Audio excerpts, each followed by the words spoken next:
13h, Sud Radio, c'est vous. Retour de Sud Radio, c'est vous. Les patrons s'inquiètent de la situation économique de la France. Taxi contre VTC, la hache de guerre n'est pas enterrée. Nouvelle mobilisation aujourd'hui des véhicules de tourisme avec chauffeur.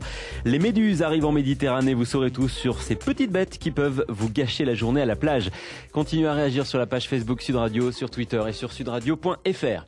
La situation économique de la France est catastrophique. Le président du MEDEF, Pierre Gattaz, est inquiet. Un an après son arrivée au MEDEF, le patron des patrons explique dans une interview au Figaro qu'il n'y a plus d'investissement et plus d'embauche.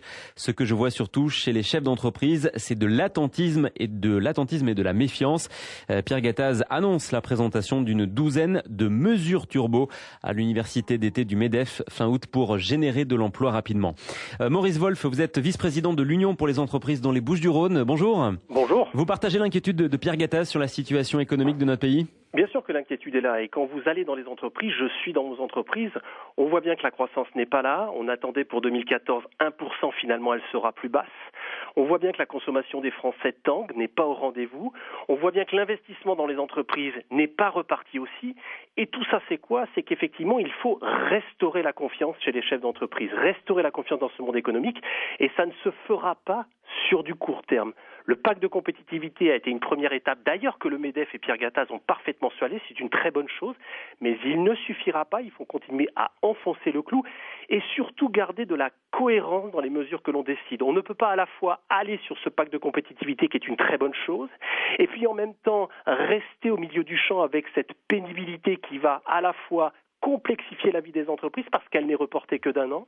On ne peut pas, en même temps que l'on annonce ce pacte de compétitivité, rester sur ce débat des temps partiels de 24 heures qui, là aussi, va complexifier l'embauche. Et puis, à chaque fois que le gouvernement fait ce pas nécessaire vers cette compétitivité supplémentaire des entreprises, on voit des élus qui, à l'Assemblée nationale, font preuve d'énormément d'imagination, notamment avec des taxes séjour. Donc oui, nous sommes inquiets, et oui, il faut continuer à montrer ce chemin de la compétitivité pour que la confiance des chefs d'entreprise revienne. Sans confiance, pas de reprise. Sans confiance, pas de reprise. Vous êtes dans les entreprises. Le chef d'entreprise a besoin de confiance, de lisibilité pour investir, pour embaucher, pour prendre le risque d'aller sur un nouveau marché, sur des nouvelles commandes, sur des nouveaux clients. Mais s'il sent que la ligne gouvernementale n'est pas suffisamment franche vers cette fameuse politique de l'offre, bien évidemment, il hésitera. Et il attendra. Et donc le chômage sera toujours présent sur cette économie française. Les chefs d'entreprise ne sont-ils pas trop frileux vu la situation économique de la France ? Il y a peut-être un pari à prendre, se dire allez, on investit un petit peu au début pour essayer de relancer la machine. Mais le pari, c'est ce pari que font les chefs d'entreprise, ils le font tous les jours dans les entreprises. Les chefs d'entreprise prennent des risques, ils ont cet ADN-là sans aucune difficulté, ils savent le faire. Mais ce qu'ils demandent, c'est véritablement d'enfoncer le clou de cette compétitivité, d'avoir davantage de lisibilité sur la ligne économique et surtout, comme je disais il y a quelques secondes, de garder de la cohérence. On ne peut pas à la fois annoncer un pacte de compétitivité qui, je le répète, est une très bonne chose et en même temps faire preuve d'imagination, complexifier le débat des entreprises, notamment avec cette pénibilité, parce que les messages qui sont passés auprès des chambres d'entreprise sont complètement antagonistes et donc la méfiance revient immédiatement. Parmi les mesures que cite Pierre Gattaz pour redonner de la confiance, vous en parlez aux chefs d'entreprise, il y a l'abandon de la taxe à 75% sur les très hauts revenus. Franchement, c'est une priorité ?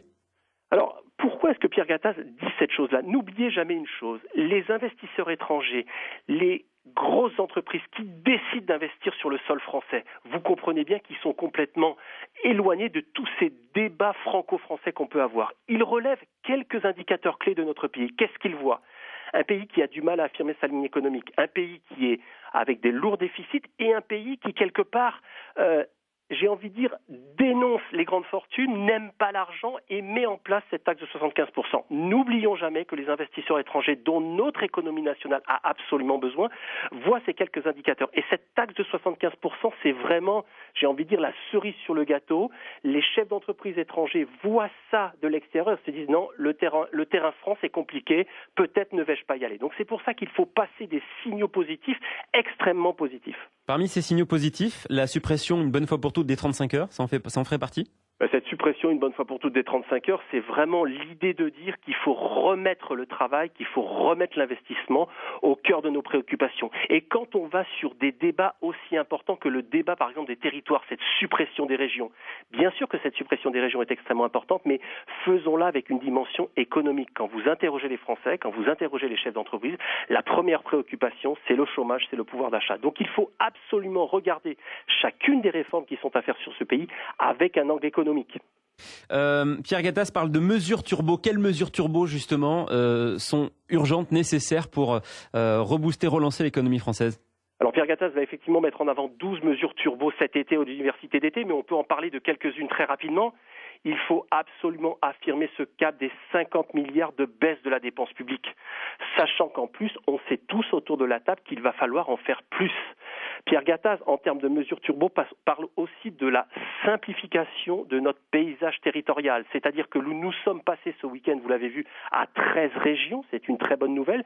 Mais n'oublions jamais l'autre partie de la réforme qui consiste à inscrire maintenant ces 13 régions dans la compétition européenne, dans la compétition internationale. Et donc pour ça, il va falloir que ces régions, ces nouvelles régions, aient de véritables stratégies économiques et que ces régions s'inscrivent dans une baisse de la dépense publique. Donc ça veut dire qu'il va falloir se coordonner sur les compétences. Et ce que pourrait dire aussi Pierre Gattaz cet été, c'est l'idée aussi qu'il faut absolument réformer le marché du travail, le simplifier. Il faut absolument que nos mesures législatives, fiscales soient des mesures simples, que ça ne change pas tous les jours. Et ces mesures turbo participeront à la confiance des chefs d'entreprise. Merci Maurice Wolf, vous êtes vice-président de l'Union pour les entreprises dans les Bouches-du-Rhône.